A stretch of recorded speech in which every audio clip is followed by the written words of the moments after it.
Continuamos el Meet and Work con José Luis Bezanilla, autor del libro que hoy da título a su ponencia, precisamente Píldoras antidesempleo tras la cuarentena, cómo buscar trabajo en 4 pasos. Número 1 en ventas en Amazon en la sección de recursos humanos. Seguramente que con sus ideas, sus experiencias y sus consejos será de gran ayuda para todos aquellos que buscan un puesto de trabajo. Además, José Luis tiene 25 años de trayectoria profesional vinculado al mundo de la comunicación y de la formación para el empleo y el emprendimiento. Muy buenas tardes, José Luis. Muchísimas gracias por estar hoy con nosotros.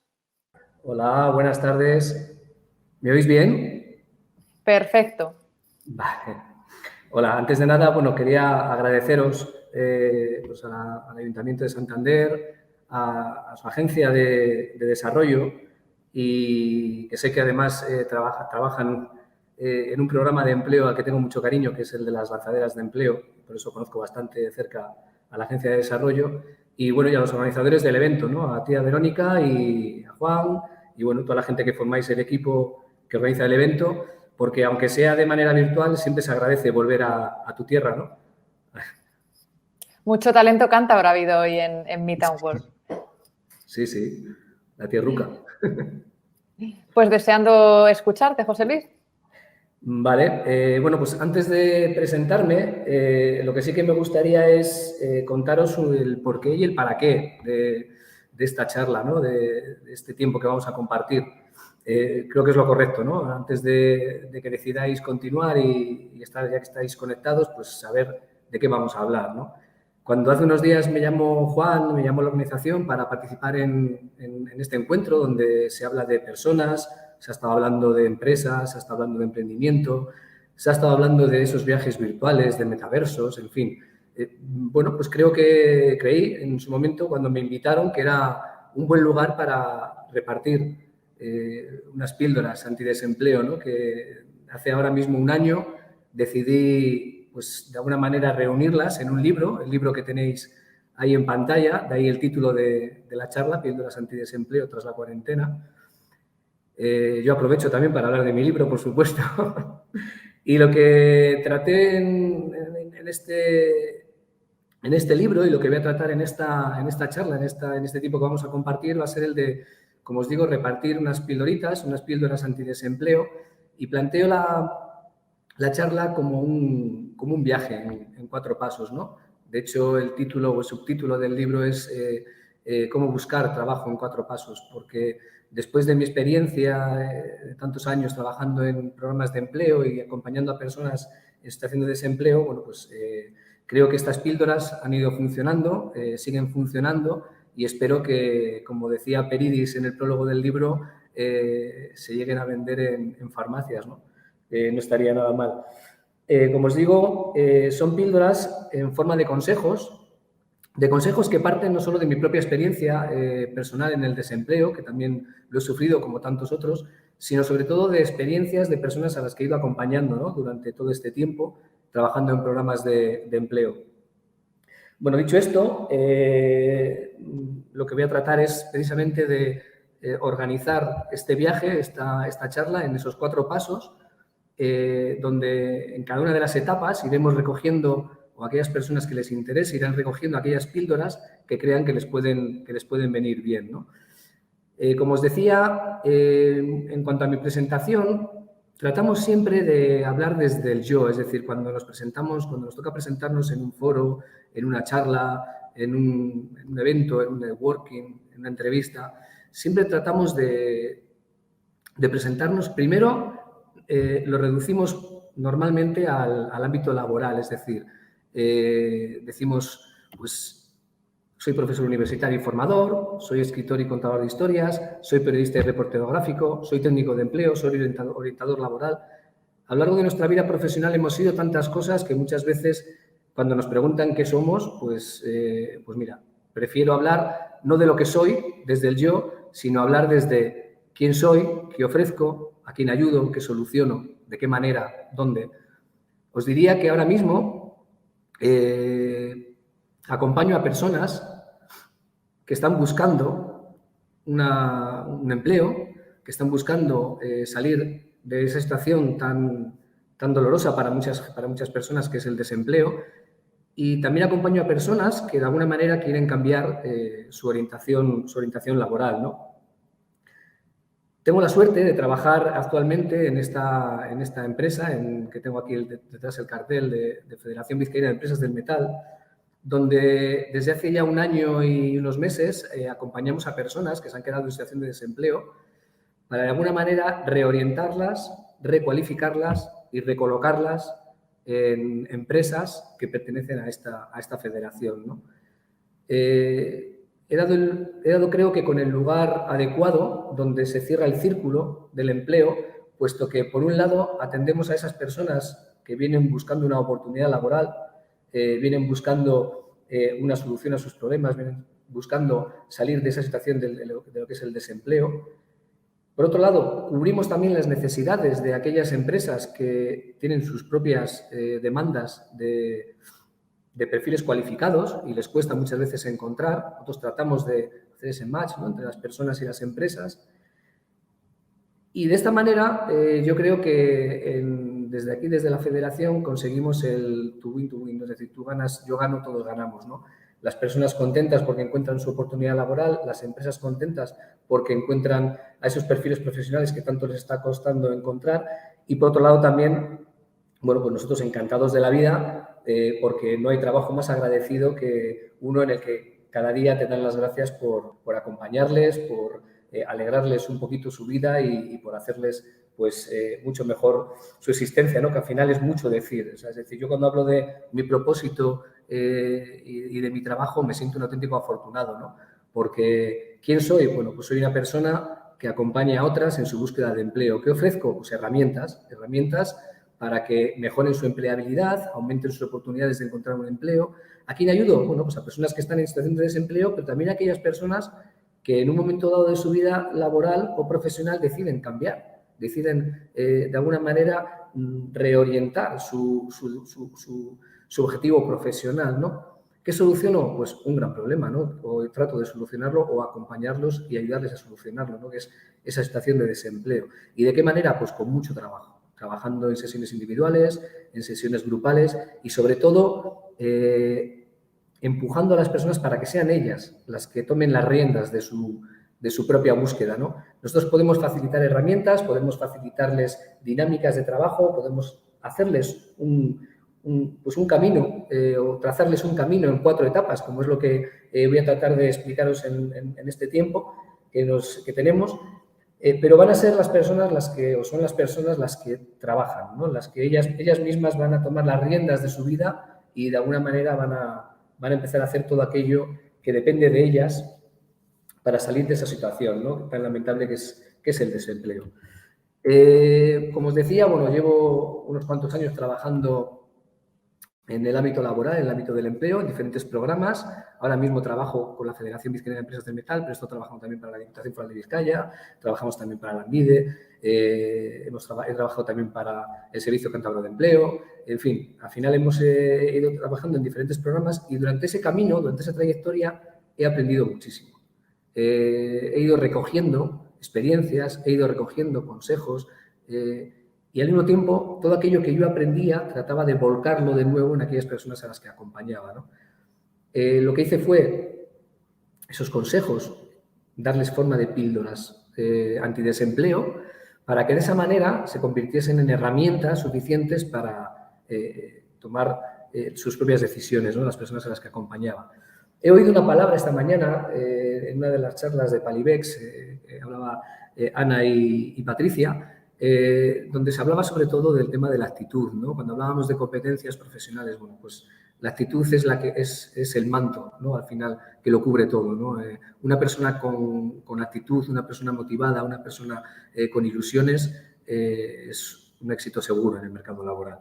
El problema es cuando estamos en un momento de tristeza, cuando salimos al mercado laboral en busca de una oportunidad, pero no tenemos esa ilusión o no reflejamos esa ilusión y esa motivación, entonces las empresas rara vez nos van a querer, porque no olvidemos que nadie contrata a nadie por tristeza. Es decir, al final nos van a contratar porque somos la persona adecuada para cubrir esa necesidad que tiene la empresa, ¿no? Como os decía al principio, yo no trato de hablar desde un atril, ni desde lo que he leído en los libros, ni desde la teoría, sino que hablo desde mi propia experiencia y, sobre todo, desde la experiencia de aquellas personas a las que he ido acompañando, ¿no?, durante estos años, trabajando en programas de desempleo. Estas píldoras están elaboradas con muchísimo, muchísimo cariño.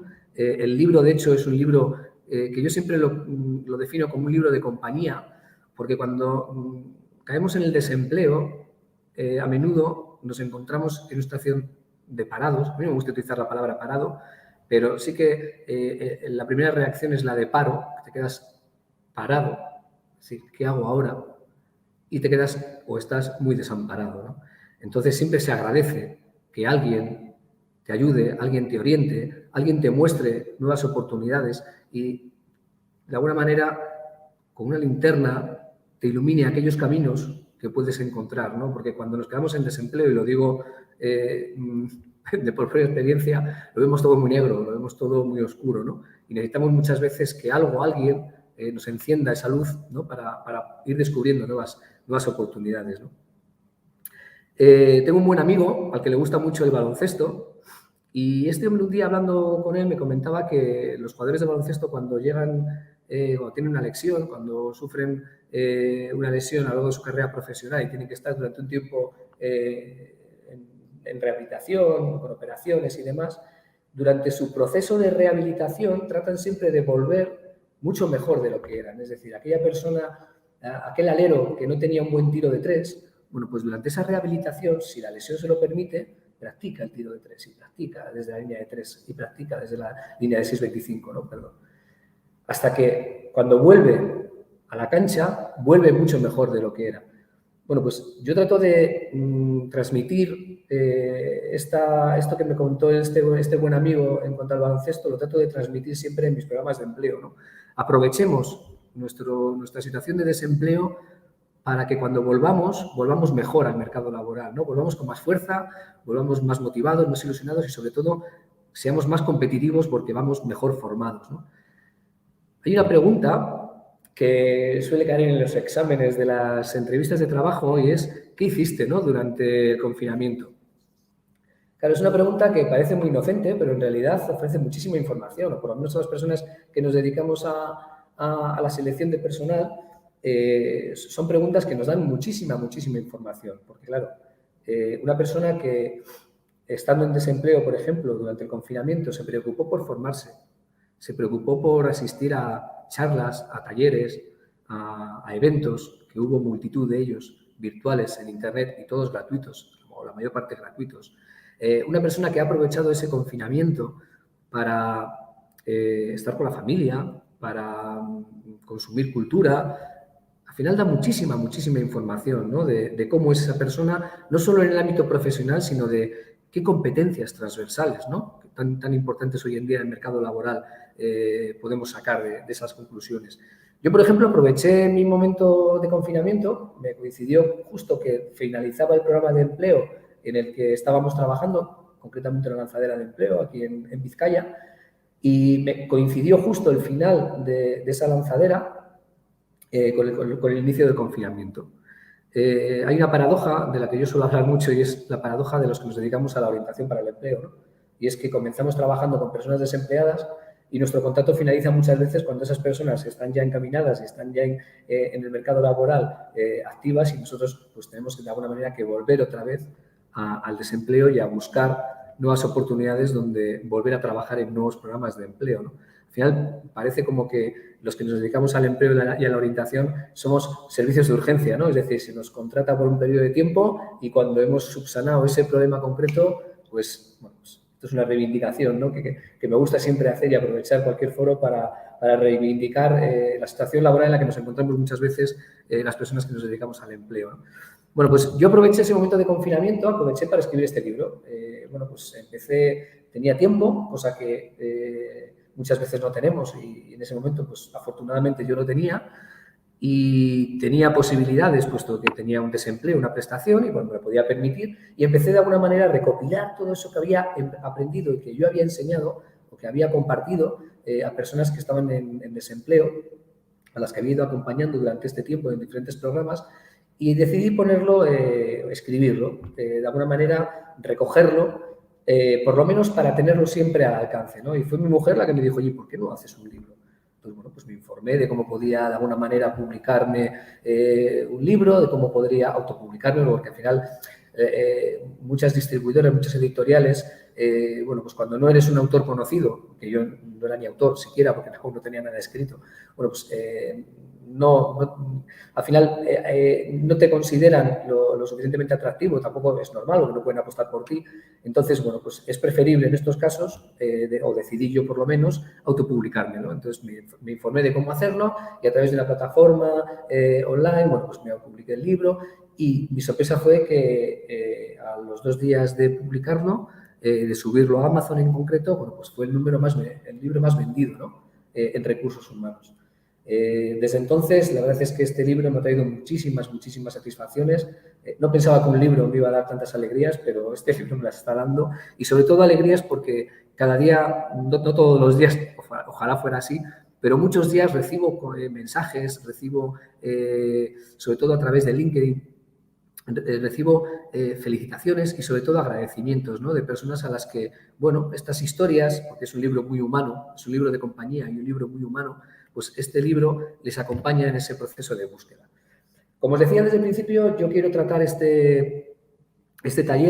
charla, en 4 pasos, ¿no? En 4 etapas, que es como está dividido el libro. Habéis visto que yo hablo de cómo buscar trabajo en 4 pasos. No hablo nunca de cómo encontrar trabajo en 4 pasos. Yo creo que es muy diferente y hay que saber diferenciar, ¿no? Buscar depende 100% de nosotros. Es decir, yo puedo utilizar todas mis herramientas, todos mis conocimientos, todas mis habilidades, todas mis competencias en buscar trabajo. Todo lo que depende al 100% de mí. Encontrar, entran variables que ya no dependen al 100% de mí. Depende de que el mercado laboral esté en una buena situación, depende de que mi sector esté bien y haya en ese momento ofertas de empleo, depende de que yo sea capaz de demostrar, o no solo depende de que yo sea capaz de demostrar que soy un buen candidato, sino que además, porque soy una buena candidatura, sino que además otras personas que no acudan o que acudan a esa oferta de empleo, pues no sean o no consigan demostrar que son mejores candidaturas que yo. Es decir, al final tenemos una serie de factores externos que el hecho de encontrar no depende al 100%. Por eso, si hablamos de encontrar, generaría frustración. Es decir, cuando entran variables que no dependen al 100% de uno mismo, al final pueden llegar a generar frustración. Por eso yo hice mucho hincapié en que el subtítulo fuera cómo buscar, ¿no? Es decir, que al final todo lo que yo ofrezco en este libro y todo lo que yo ofrezco o todo lo que os voy a ofrecer durante esta charla depende al 100% de nosotros. Y si todo lo que hacemos y que depende al 100% de nosotros lo hacemos de la mejor manera o de la manera que yo mejor sé hacer, tengo que estar contento conmigo mismo, ¿no? Y no podría estar nunca frustrado ni podría estar nunca desilusionado porque por lo menos lo vamos a intentar. El primer gran paso del que hablo es diagnosticar. ¿Vale? Comenzar con nuestro diagnóstico. ¿Qué significa? Diagnosticar no es más que poner nombre a una dolencia. Nosotros estamos en un momento en el que estamos en desempleo o estamos en un momento de cambio, queremos de alguna manera redirigir nuestro objetivo profesional y tenemos que ponerle nombre a todo eso. Aquí en Vizcaya hay un lugar al que le llevé a mi hijo de pequeño, que es la Casa del Olenchero. El Olenchero es el Papá Noel, una figura, no sé si me da a Papá Noel, pero sí es una figura que también se celebra mucho aquí en el País Vasco, muchos habréis oído hablar de ello. Bueno, pues el nombre del lugar, el nombre de la casa, el nombre del caserío es Isenadúa, ¿no? Lo que no tiene nombre o lo que tiene nombre existe. Bueno, pues precisamente las cosas empiezan a existir en el momento en el que le ponemos un nombre. Y para eso es necesario siempre diagnosticar, ver en qué momento nos encontramos. Tenemos una situación en la que estamos sin trabajo, en la que tenemos un tiempo de que dedicábamos a nuestra labor profesional y ya no lo tenemos. Tenemos que, de alguna manera, volver a ocupar ese tiempo, reestructurar nuestra vida diaria y tenemos que empezar a ponerle nombre a todo eso, ¿no? Es decir, si yo no le pongo nombre a lo que me está pasando, si no soy capaz de reconocer las emociones que estoy sufriendo, que estoy sintiendo en ese momento, difícilmente podré aceptar mi situación y podré seguir avanzando, ¿no?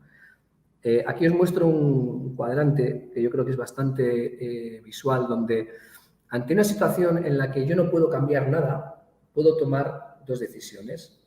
Puedo posicionarme desde el resentimiento, desde el rencor, es decir, me he quedado sin trabajo, no lo supero, me anclo, estoy anclado al pasado, en el resentimiento y en ese rencor, y me opongo frontalmente a la situación que me toca vivir. ¿Por qué yo? ¿Por qué tengo que sufrir yo esto? O bien puedo optar por otra actitud. Es decir, si algo no depende de mí al 100%, si yo no puedo hacer nada por cambiar esa situación, porque me han despedido, porque la empresa ha cerrado, por X motivos que no dependen al 100% o que no han dependido de mí en ningún momento, bueno, pues ¿por qué no trato de aceptarlo? Eso me va a dar paz y tranquilidad para empezar a crecer, para empezar a recuperarme y para empezar a aceptar esa situación que me está tocando vivir, ¿no? Y por otro lado, ante una situación en la que yo sí puedo cambiar, una situación que yo sí puedo cambiar y que depende al 100% de mí o que depende en un porcentaje muy alto de mí el cambiarla, puedo optar por una actitud de resignación y frustración, es decir, no hacer nada, aun pudiéndolo hacer, o bien puedo trabajar con ambición, trabajar con entusiasmo en todo aquello que puedo hacer y llegar a aceptarlo y a cumplir mis metas, ¿no? Que en este caso sería la de encontrar una nueva oportunidad laboral.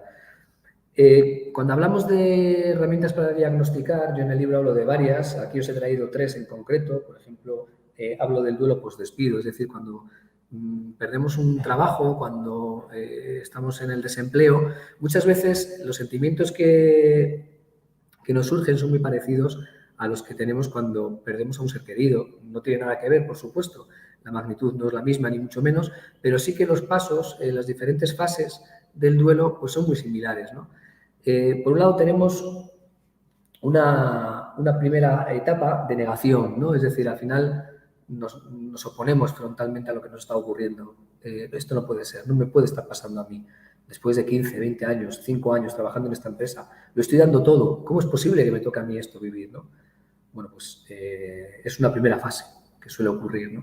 Que se suele dar.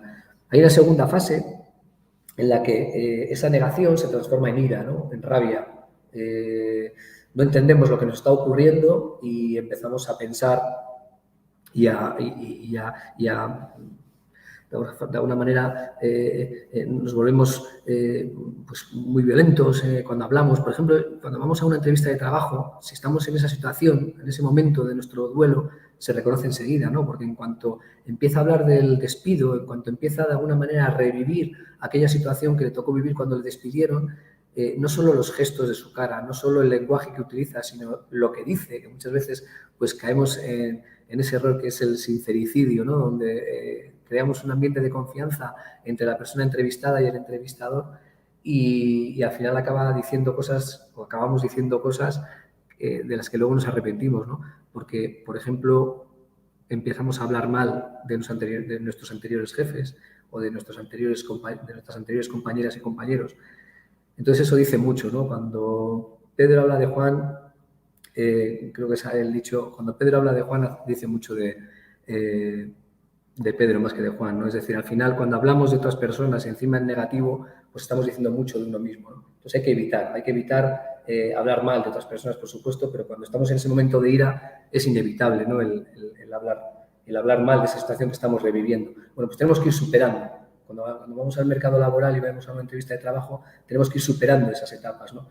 A esa etapa de ira le suele suceder una etapa de negociación donde pues igual me vuelven a llamar, aún no quieres tocar la realidad, aún no quieres pisar tierra y estás todavía fantaseando con esa posibilidad de que igual se han confundido. Y por último, llega la etapa de la tristeza, ¿no? Esa etapa en la que nos recogemos, en la que de alguna manera es importante sufrirla y vivirla y sentirla para salir de esa situación, ¿no? Porque cuando nos sentimos tristes es cuando empezamos a pensar en qué puedo hacer, en qué depende de mí para salir de ahí. Una vez que empezamos ya a tomar las riendas es cuando realmente aceptamos nuestra situación y cuando de verdad vamos a empezar a trabajar en la línea correcta, que es buscar una nueva oportunidad laboral, ¿no? Hay una actividad, por ejemplo, una dinámica que utilizo mucho en los programas de empleo, en las lanzaderas, y es el mapa de emociones, ¿no? A lo largo del aula, donde nos reunimos durante varios meses, coloco una serie de mapas de emociones, donde se recogen 307 emociones, donde, bueno, las más importantes son, por supuesto, la felicidad, la tristeza, la alegría, la ira, y lo que hago es, de alguna manera, decirles a las personas que participan en los programas que cada mañana se sitúen en qué momento se encuentran, en qué emoción se ven en ese momento, ¿no? Al final de la jornada, al final de esas horas que compartimos, les invito también a que señalen en qué momento emocional se encuentran después de esa jornada de trabajo que hemos tenido, ¿no? Para ver si realmente su emoción ha cambiado, para ver si realmente empiezan a reconocer en qué situación se encuentran. Y yo creo que es muy importante, ¿no? Y luego otra de las actividades que también planteamos es la de descomponer una emoción. Es decir, al final, poner nombre, como decía, a una emoción y de alguna manera descomponerla, en qué sentimos, qué siente nuestro cuerpo cuando revivimos esa situación, qué expresión refleja nuestra cara, nuestro rostro, qué pensamientos nos vienen a la cabeza cuando revivimos esas situaciones o cuando estamos tratando de analizar esa emoción que nos invade en ese momento. Bueno, pues todo este tipo de dinámicas nos van a ayudar mucho a diagnosticar, ¿no? Que es, como os decía, el primer gran paso para empezar a avanzar en ese camino en la búsqueda hacia el empleo. El segundo gran paso, la segunda etapa de la que os quería hablar es la de medir nuestras fuerzas. Es decir, aquí es donde empezamos a trabajar el autoconocimiento. Es importantísimo, ¿no? El descubrir cuáles son nuestras fortalezas, cuáles son nuestras áreas de mejora, cuáles son nuestras oportunidades e incluso cuáles son también nuestras amenazas, ¿no? Todo esto es importante, ese DAFO profesional, ese DAFO que lo trasladamos nosotros a nivel personal, donde de alguna manera tratamos de descubrir y muchas veces redescubrir aquellas fortalezas, aquellas competencias, aquellas habilidades que igual creía olvidadas o que nunca jamás las había reconocido, pero que otros sí han visto en mí. Bueno, pues este es un gran momento para hacer ese trabajo de autoconocimiento con el fin de poner luego en valor aquellas fortalezas, aquellas debilidades, aquellas competencias que te van a hacer más competitivo a la hora de salir al mercado laboral, ¿no? Hay una pregunta muy típica en las entrevistas de trabajo y que solemos hacer a menudo es ¿cuáles son tus fortalezas o cuáles son tus debilidades, ¿no? No se trata de que haya competencias, fortalezas más importantes y que puntúen mejor unas que otras, sino que lo que tratamos siempre con esta pregunta es la de ver si la de comprobar que esa persona realmente ha hecho ese trabajo previo de autoconocimiento, ¿no? Es decir, ver si realmente se conoce a sí mismo y sabe poner en valor todo aquello que sabe hacer, todo aquello que conoce, todo aquello que ha hecho anteriormente en sus experiencias profesionales anteriores, ¿no? Es muy importante también, al igual que reconocer cuáles son nuestras competencias, nuestras fortalezas, reconocer, a mí no me gusta llamarlas debilidades, me gusta llamarles más áreas de mejora, porque las debilidades parece que las metemos en ese cajón de las debilidades y nos olvidamos. No es mi debilidad, ahí se queda, no. Vamos a hablar de áreas de mejora, porque las áreas de mejora las colocas encima de la mesa y las trabajas. Entonces, cuando nos preguntan por esas debilidades, lo que quieren saber es si realmente las has localizado y las estás trabajando. Yo tengo dos grandes áreas de mejora, que son mi memoria y mi orden, pero las trabajo cada día. Tengo una agenda donde organizo todas mis tareas, donde apunto exactamente todo lo que tengo que hacer. Muchas veces se me olvidan las cosas más importantes por no haberlas apuntado en esa agenda, porque tampoco es cuestión de delegar todo en la agenda, porque si no la cabeza al final parece como que no la trabajas. Pero sí que es importante tratar de mejorar en todo aquello que crees que puede ser una debilidad, ¿no? O que te puede de alguna manera hacer menos o mostrar como una persona menos competitiva o como un profesional menos competitivo. Entonces, si tú eres capaz de hablar de tus áreas de mejora, de ponerlas sobre la mesa y demostrar a la persona que te está preguntando por ellas que las estás trabajando, que te las tomas en serio y de que estás haciendo lo posible para que se conviertan en fortalezas incluso, bueno, pues estás demostrando muchísimo, ¿vale? Y eso es muy importante. Tan importante como localizar cuáles son nuestras oportunidades en el mercado laboral actual o localizar aquellas amenazas que de alguna manera me pueden poner palos en el camino hacia esa búsqueda de empleo, ¿no? Otra de las dinámicas para medir nuestras fuerzas es el reconocimiento de nuestros logros. Nosotros utilizamos una técnica, yo planteo en el libro también una técnica que se llama la técnica PAR. PAR son una serie de problema, acción, resultado. De tal manera que cuando les preguntas a las personas, dime un logro importante, muchas veces, claro, tienen que pensarlo, tienen que darle muchas vueltas. Esto es necesario que lo trabajemos previamente. Es decir, cuando vayamos a una entrevista de trabajo o cuando queramos plasmar en un currículum nuestros logros, debemos previamente localizarlos. Una vez que los tenemos localizados, de alguna manera crear una historia para contarlo. ¿Por qué? Porque el logro es la forma de visualizar no solo lo que hacemos, sino cómo lo hacemos. Yo a una persona que me coge en un currículum y me pone soy una persona empática, orientada a resultados, de alguna manera tengo dotes de liderazgo. Para mí son palabras, digamos, huecas, ¿no? Porque no me estás diciendo nada. Me estás diciendo lo que al final has leído en algún sitio o, bueno, tú te estás viendo como descrito con esos adjetivos, pero en realidad yo no te estoy viendo que eres una persona empática, que eres una persona orientada a los resultados, que eres una persona con dotes de liderazgo o que trabaja bien en equipo. Sin embargo, si me dices que durante 5 años o desde hace 10 años eres entrenadora de un equipo de baloncesto de niños y niñas de 10 años, me estás dando muchísima información, porque ahí sí me estás hablando de un logro, ¿vale? Ahí sí me estás haciendo de alguna manera visualizar cómo lo haces, qué haces y cómo eres, ¿no? Lo que os decía con la técnica del PAR, bueno, pues localizamos un problema que hemos tenido a lo largo de nuestra vida profesional, recordamos qué acciones llevamos a cabo en aquel momento para solucionarlo, para solucionar ese problema, y qué resultado obtuve. Si el resultado fue positivo, estamos hablando de un logro. Y no hablamos de logros o de grandes logros. Yo tengo un buen amigo que su gran logro, y fue un gran logro porque aumentó la producción de una empresa, fue la de simplemente, no quiero utilizar la palabra simplemente porque no fue simplemente. Lo que hizo fue trasladar, él se dedicaba a hacer agujeros en unas piezas con un troquel y lo que hacía era se acercó 1,5 metros esas piezas, las que tenía que coger, y se acercó 1,5 metros donde tenía que depositarlas. Bueno, pues eso hizo que aumentara la producción de la planta porque luego ese gesto lo copiaron el resto de compañeros y la producción aumentó. Eso fue un gran logro. Y no digo simplemente porque al final muchas veces pensamos en grandes logros, no, o sea, cualquier solución que hayamos dado a un problema que hemos tenido en la empresa y que hemos conseguido un resultado en positivo es un gran logro, ¿vale? Y luego, bueno, tenemos aquí otra herramienta, otra dinámica, que es el árbol de los logros. El árbol de los logros, al final, de lo que se trata es de colocar en una columna todo aquello que creemos nosotros con lo que contamos, ya sean habilidades, competencias, conocimientos, logros. Y por otro lado, todo aquello que hemos conseguido, aquellos logros que hemos conseguido con todas esas competencias, con todos esos conocimientos a lo largo de nuestra vida, ¿no?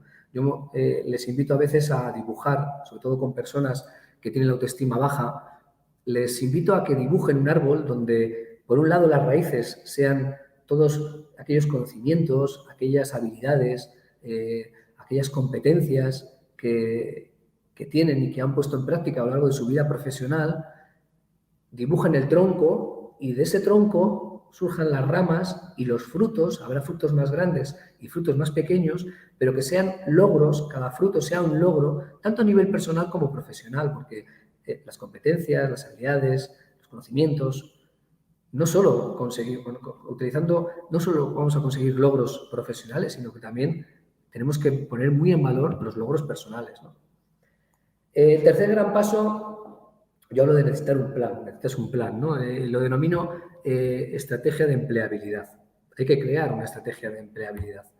¿Por qué? Porque al igual que las empresas tienen su propia estrategia, donde incluyen su misión, su visión, sus valores, nosotros también tenemos que trabajar en nuestra misión, es decir, qué queremos, qué hacemos para conseguir nuestro objetivo profesional, o cuál es nuestra visión, es decir, dónde nos queremos ver, y sobre todo cuáles son nuestros valores. Yo creo que es muy importante localizar identificar cuáles son nuestros valores, cuáles son los cimientos sobre los que queremos trabajar, ¿no? Porque encontrar empresas que compartan nuestros valores, que compartan nuestra misión y que compartan nuestra visión, nos van a hacer afortunados, nos van a hacer felices en el trabajo. Hay que tener en cuenta que pasamos muchas horas en el trabajo, ¿no? Una tercera parte prácticamente de nuestra vida. Y si el trabajo que desarrollamos no va acorde a nuestros valores, o el trabajo donde lo desarrollamos no tiene nada que ver con la misión que yo tengo, con la visión que yo tengo de mi trabajo, bueno, pues vamos a sufrir bastante, ¿no? De hecho, hay muchas personas que acuden a los programas de empleo o deciden abandonar. Ahora se hablaba esto el fin de semana, se hablaba mucho de la gran dimisión, ¿no? Es decir, mucha gente, sobre todo en Estados Unidos, que está abandonando sus puestos de trabajo, aun siendo buenos puestos de trabajo, pues porque quieren, de alguna manera, a raíz del COVID, quieren redefinir su objetivo profesional, ¿no? Quieren, de alguna manera, plantearse a qué dedicar su tiempo de trabajo y dónde emplearlo, ¿no? Y las empresas muchas veces van a tener, o están empezando a tener problemas a la hora de localizar profesionales cualificados, porque las empresas van a tener que hacer un gran esfuerzo a la hora de convertirse en atractivas, ¿no? En captar ese talento, ¿no? que hoy en día en muchos sectores está empezando a escasear. Entonces, se van a tener que hacer atractivas para que aquellos valores, aquella misión, sea acorde con la de las personas que trabajan en sus empresas, ¿no? Es muy importante, como os decía, redefinir hacia dónde queremos ir. Cuando trazamos un camino, cuando trazamos un objetivo profesional, tan importante es saber lo que no quiero como saber lo que quiero. Es decir, yo muchas veces cuando me entrevisto con personas que vienen a los programas de empleo y ahora aquí en la federación vienen a buscar una oportunidad laboral, y cuando les preguntas pues, qué idea tienen, qué objetivo profesional tienen, te dicen de cualquier cosa. Cuando te dicen de cualquier cosa, ya algo está fallando. De cualquier cosa no. Buscar trabajo, yo entiendo que hay personas que lo necesitan de manera inmediata, y sí que es verdad que hay esos trabajos que llamamos mientras tanto, trabajos que en un momento dado te salvan tu economía familiar porque tienes que pagar una hipoteca, porque todos tenemos que pagar unos estudios de nuestros hijos, y esos trabajos nos sirven para paliar esas necesidades económicas que tenemos, ¿no? Y muchas personas se les acaba la prestación y necesitan trabajar inmediatamente, ¿vale? Para eso sí existen esos trabajos mientras tanto, ¿no? Y para esas personas sí que se les ofrecen, si ellos están dispuestos a trabajar de cualquier cosa, entre comillas, digamos siempre, bueno, pues se les trata de buscar, ¿no? Pero yo siempre animo a que de alguna manera tracen el objetivo profesional y el camino hacia donde quieren ir. Porque si sabemos hacia dónde queremos ir, el camino va a ser mucho más recto, la línea va a ser mucho más recta, y vamos a dejar de hacer eses, de ir para acá, de volver, de ir para arriba, de ir para abajo, sino que lo tenemos claro desde el principio, y todo lo que vamos haciendo, desde nuestra formación hasta los contactos con los que hablo, las empresas a las que me dirijo, los currículums que envío, todo va a ir encaminado en una misma dirección, ¿no? Con el propósito de conseguir alcanzar ese objetivo profesional que nos proponemos. Y por último, una vez que hemos hecho ese diagnóstico y tenemos reconocidas nuestras emociones, hemos ido superando esos pasos del duelo, esas fases del duelo post-despido, hemos aceptado la situación que nos toca vivir. Como os decía, el segundo paso, hemos conseguido medir nuestras fuerzas en ese proceso de autoconocimiento tan importante. En el tercer paso, lo que estamos haciendo es redefinir y de alguna manera plantearnos tener una estrategia de empleabilidad donde nos marquemos nuestra misión, nuestra visión y sobre todo nuestro objetivo profesional. Lo último que planteo, el último gran paso, es el de pasar a la acción, ¿vale? Por eso lo he llamado píldoras para la comunicación. ¿Por qué? Porque porque buscar trabajo es comunicar. Estamos comunicando con un currículum, estamos comunicando en una entrevista de trabajo, estamos comunicando en un evento. Yo ahora mismo estoy comunicando, estoy de alguna manera transmitiendo marca personal y profesional. Es decir, en todo momento estamos comunicando, ¿no? Y para ello es muy importante trabajar, lo primero, la marca personal. Es decir, definirnos como profesional. Eso que hablábamos al principio de quién soy, qué ofrezco, a quién soluciono, ¿vale? Eso es importantísimo y yo creo que es el primer trabajo que tenemos que hacer para conseguir ponernos en valor. Como ya hemos hecho un trabajo previo de autoconocimiento, hemos localizado cuáles son nuestras competencias, nuestras habilidades, sabemos perfectamente en qué podemos brillar y qué podemos poner en valor, tenemos que de alguna manera crear una historia lo suficientemente atractiva como para que cuando nos pregunten quiénes somos, qué hacemos, qué ofrecemos, hablemos siempre desde el otro. Es decir, no hablemos desde el yo. No es yo soy, yo soy, yo soy. No, yo soy no. ¿Qué es lo que tú necesitas? Vale, pues adaptándome a lo que yo sé que tú puedes necesitar, crear un discurso que sea lo suficientemente atractivo para cubrir tu necesidad. Por eso, cuando hablamos de marca personal, es muy importante a la hora de ponernos en valor, hablar siempre o estudiar siempre previamente a la persona con la que me voy a entrevistar, la empresa a la que voy a acudir, porque de alguna manera voy a ser capaz de localizar cuáles son las necesidades que ellos tienen y ver si realmente yo soy capaz de cubrirlas. Y si yo soy capaz de satisfacer esas necesidades y de ser la persona adecuada, se lo tengo que transmitir. Pero no hablando desde el yo, sino hablando siempre pensando en la otra persona, ¿no? Por eso es muy importante ensayar y ensayar y ensayar e interiorizar esa marca personal, lo que muchos llaman el elevator pitch, ¿no? El elevator pitch en el que somos capaces durante un minuto, minuto y medio, 30 segundos, en función de cada uno de los lugares en los que nos encontremos, ser capaces de vendernos, ¿no? De vendernos en el buen sentido de la palabra. Es decir, de poner en valor cuáles son nuestras competencias, cuáles son nuestras habilidades y, sobre todo, qué soy capaz de solucionar y cómo lo hago, ¿no? Por eso es importantísimo comunicar. Y yo hablo siempre de intentar acompañarlo de una historia, es decir, el storytelling tan recurrido hoy en día, ¿no? Porque al final las historias se recuerdan. Cuando somos capaces de contar qué somos, qué hacemos, y lo hacemos utilizando la técnica del storytelling, acompañándolo de una historia, primero que vamos a conectar con la otra persona. Porque sí que es verdad que las historias conectan. Y sobre todo, vamos a conseguir que nos recuerden, porque las historias se recuerdan. Yo cuando hablo, por ejemplo, de las píldoras antidesempleo, o cuando me planteo el título para el libro de las píldoras antidesempleo, bueno, pues pensé, perdón, ando un poco constipado, pensé en cómo titularlo para que pudiera de alguna manera también contar una historia con ese título y que de alguna manera se recordara, ¿no? Y bueno, pues en el libro se puede leer por qué ese título, Píldoras antidesempleo tras la cuarentena, y lo acompaño con una historia donde trato de explicar el porqué y el para qué de este libro, ¿no? Porque al final las historias conectan entre las personas, conectan con las personas y las historias también ayudan a que te recuerden, ¿no? Esta persona, este fue el que me dijo, aquel fue el que... Si hacemos una simple enumeración de ingeniero industrial con 20 años de experiencia profesional en el sector, una persona empática, alcanzar objetivos, al final eso se va perdiendo en la memoria, por lo menos en la mía, que yo os he dicho al principio que tengo muy mala memoria, pero bueno, creo que en la de todos, ¿no? Sin embargo, si yo se lo acompaño con una historia, con un logro, y trato de aplicar esa técnica de storytelling, al final voy a conseguir conectar y voy a conseguir sobre todo que me recuerden. Comunicamos, como os decía, a través de un currículum. Estoy mirando continuamente el reloj porque no quiero pasarme de la hora.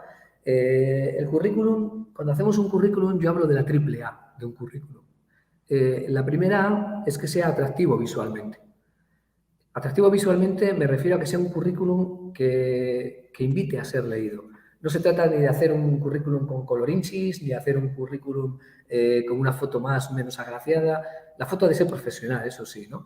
Pero cuando hablamos de atractivo significa que la información esté clara, que la persona que recoja tu currículum lo lea y de un simple vistazo sepa exactamente qué perfil profesional tienes. Con palabras en negrita, palabras clave en negrita que destaquen aquellas competencias, aquellas habilidades que tú quieras poner en valor en tu currículum, ¿vale? Es decir, que de alguna manera facilites el trabajo a las personas que están haciendo los procesos de selección. Yo, por desgracia, me encuentro con muchos currículums que los denomino currículums esquela, ¿no? Donde aparece la foto en pequeñito y mucho texto, mucho texto, mucho texto, sin espaciados, sin párrafos salteados, todo junto, sin compartimentar la información. Me vuelvo loco y de hecho me da muchísima pereza. Lo hago pues porque al final, bueno, pues lo tienes que hacer porque al final te preocupas por la persona y ante todo somos personas y dedicas ese esfuerzo, pero sí que es verdad que hay muchos momentos en los que igual no tienes el tiempo necesario para dedicarse a ese currículum. ¿Y qué haces? Bueno, pues optas por otros currículums que te lo ponen mucho más sencillo, mucho más fácil, la información, más visual. Entonces, bueno, hay que tratar de conseguir hacer atractivo un currículum, ¿no? El segundo, o la segunda A, como os pongo aquí, es que aporte valor. Es decir, que cada uno de los apartados del currículum aporte el valor que requiere, desde los datos de contacto, donde aparezca bien claro cuál es mi teléfono, cuál es mi correo electrónico, si tengo un perfil de LinkedIn, si tengo un blog profesional, colocarlo. Es decir, cada uno de los apartados que aporten el valor que requiere, ¿no? Una foto, por ejemplo, os decía anteriormente, ha de ser una foto profesional. Es decir, no me valen, no son profesionales fotos en las que has salido muy guapo o muy guapa en una boda y la colocas ahí con un fondo detrás que distrae o con un brazo de un colega por aquí. No, una foto debe ser profesional. Y me refiero a profesional con una ropa o con un uniforme que sea el que utilizas en tu día a día, ¿vale? No hace falta ponerse ni corbata ni americana. Si en tu trabajo no lo utilizas, ¿para qué vas a colocar una foto con corbata y americana? Si tú en el día a día no vistes así, ¿no? La foto debe ser profesional. Hay muchas pistas en Internet, en LinkedIn, por ejemplo, se utiliza mucho la foto profesional y ahí podréis encontrar muchos ejemplos que os pueden servir para hacer la vuestra. En cuanto, por ejemplo, al valor que podemos aportar en nuestra experiencia profesional, ahí yo hago mucho hincapié en la necesidad de incluir todas las funciones que he desempeñado en ese puesto en concreto. Muchas personas mandan un currículum que son auténticas vidas laborales, ¿no? Donde aparece solo el nombre de la empresa, el año en el que ha trabajado, el año que comenzó, el año que terminó y el puesto. Si a mí lo que me interesa, o a la empresa, lo que le interesa es qué vas a hacer por ella. Y vas a verlo sabiendo qué has hecho anteriormente en otras empresas. Entonces, es importantísimo poner sobre todo cuáles han sido tus funciones, qué trabajos has desempeñado y sobre todo hacer hincapié en aquellos que están directamente relacionados con la oferta. Los logros, importantísimo.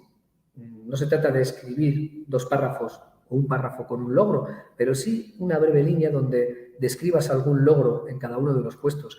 Porque, como os decía anteriormente, los logros ayudan a que la persona que está viendo vuestro currículum os visualice en vuestro puesto de trabajo, ¿no? Y eso yo creo que es muy importante. Por último, y la última, y yo creo que la más importante, adaptar el currículum a cada oferta. Una vez que tenemos un currículum que es atractivo visualmente, tenemos un currículum que aporta valor en cada uno de sus apartados, lo que tenemos que hacer es, sobre todo, adaptarlo a nuestra oferta de trabajo.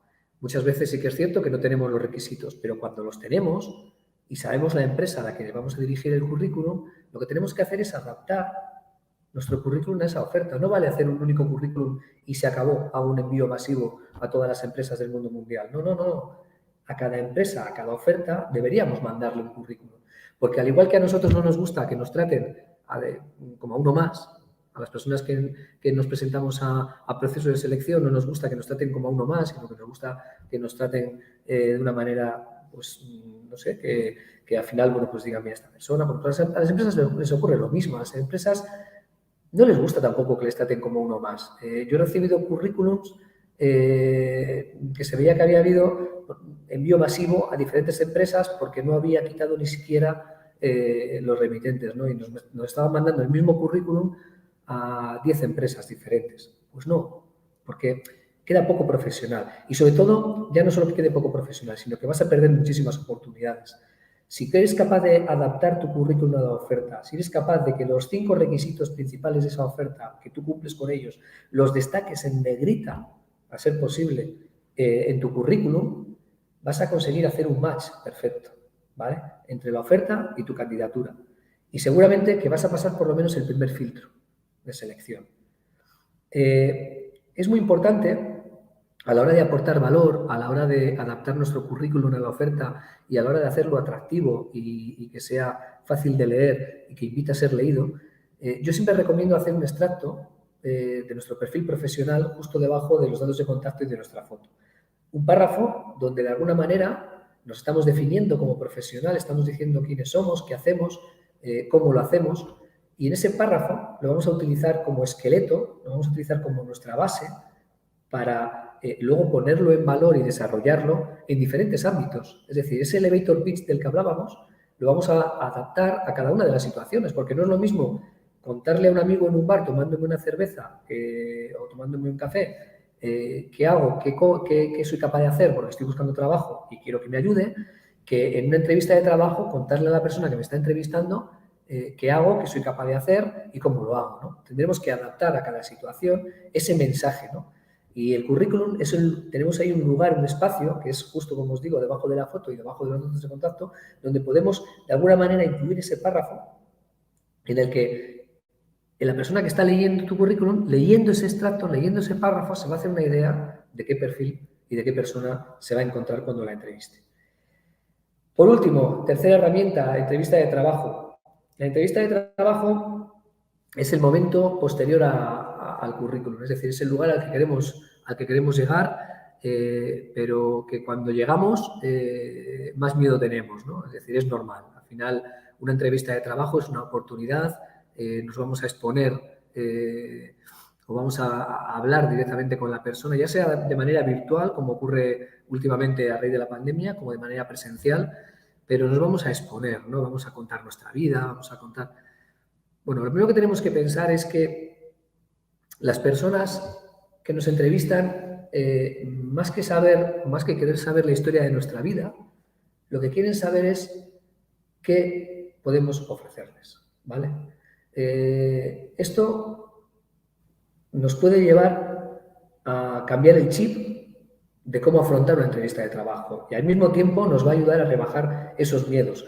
Los miedos es una emoción que tenemos todos. Yo tengo miedo yo he sentido miedo antes de enchufarme aquí con Verónica, tengo miedo antes de dar una charla, tengo miedo antes de entrevistarme con una persona, miedo entre comillas, quiero decir. El miedo lo que nos anima es a prepararnos, a ensayarlo, a de alguna manera tener todo, o la mayor parte de lo que vamos a hablar, tenerlo controlado. Y para ello, como os decía, tenemos que interiorizar nuestros mensajes, tenemos que conocernos y tenemos que tener perfectamente preparado de qué vamos a hablar.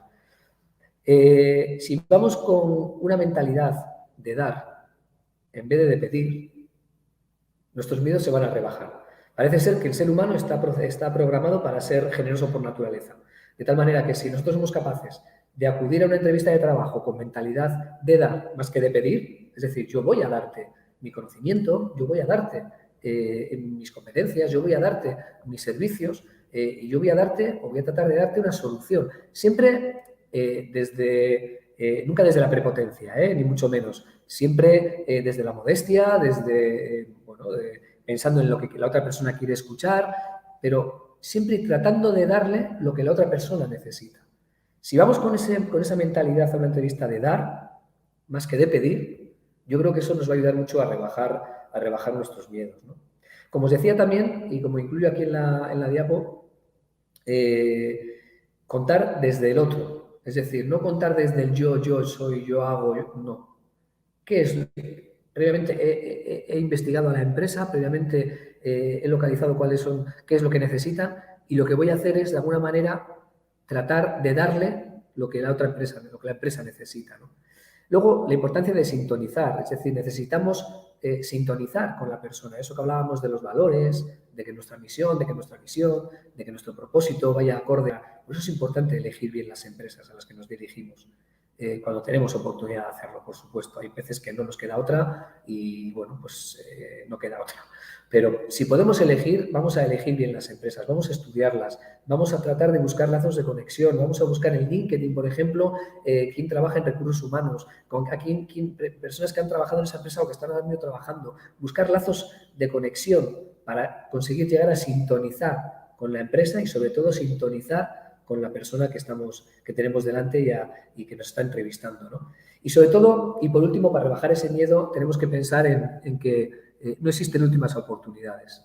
Sí que es verdad que tenemos que entrenar previamente antes de ir a una entrevista, tenemos que practicarlo, nosotros hacemos muchos roleplay de entrevistas donde practicamos y de alguna manera nos vemos, hacemos un juego previo a cómo iba a ser o cómo va a ser esa entrevista, la practicamos previamente, pero sobre todo tenemos que pensar en que esa entrevista que vamos a hacer no va a ser nuestra única oportunidad.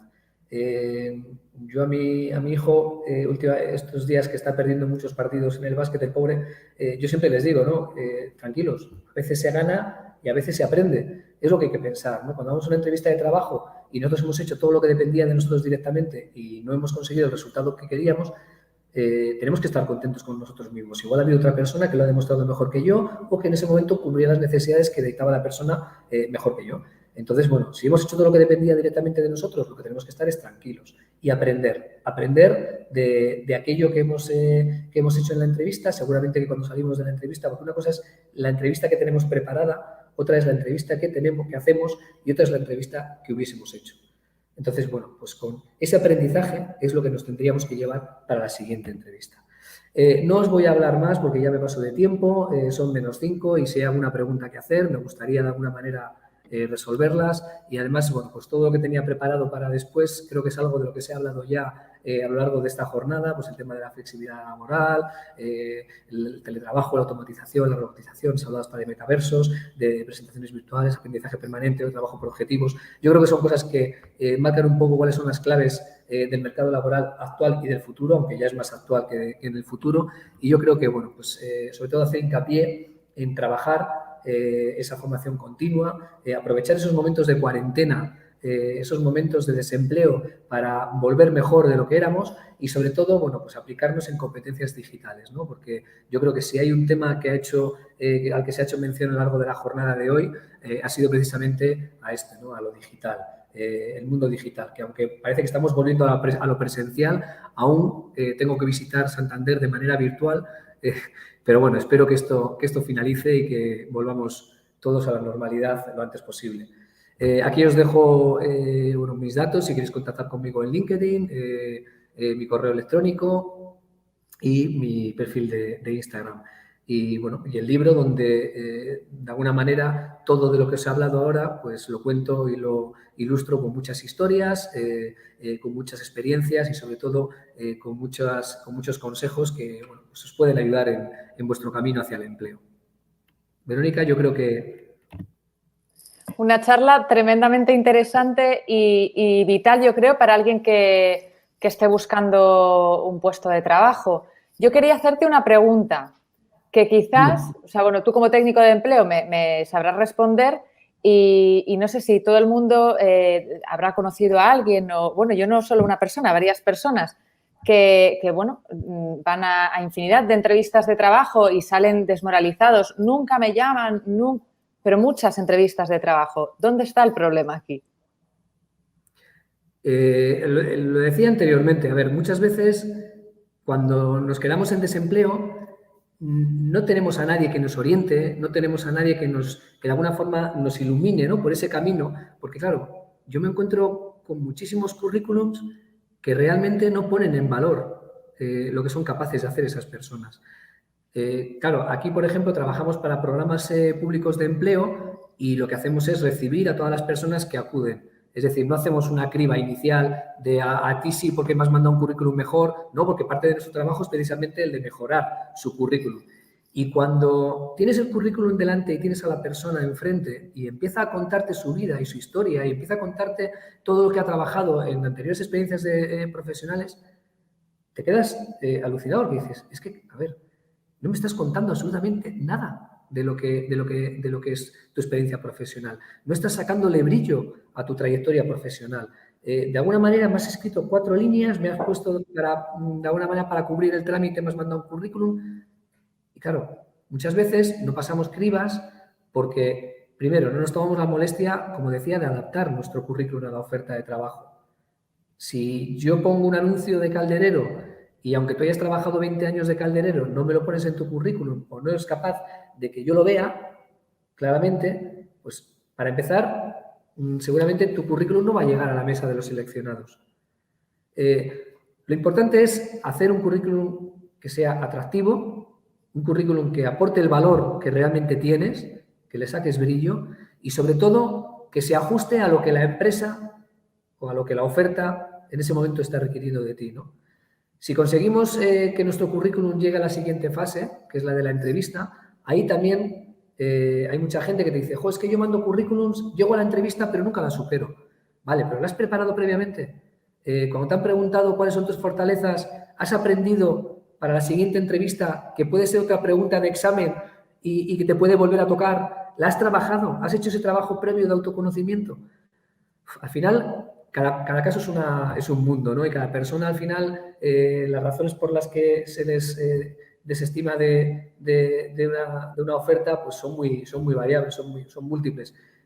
Otras veces has hecho todo lo que dependía de ti, pero sin embargo tenías un rival muy bueno o muy buena que ha competido contigo por esa oferta y has sido capaz de demostrar pues que has sabido sacar mejor brillo a sus competencias. O das con una persona que ha leído antes el libro de Píldoras Antidesempleo y entonces, bueno, pues te lleva una ventaja a la hora de presentar un currículum, de hacer una entrevista o de presentarte en un networking, ¿no? Me lo creería, ¿eh? Haber leído el libro antes. Muchísimas gracias, José Luis, por tu tiempo, por estar con nosotros y encantada. Lo mismo digo, y muchísimas gracias por devolverme a Santander, aunque sea de manera virtual. Gracias a ti. Hasta Chao. pronto. Hasta pronto.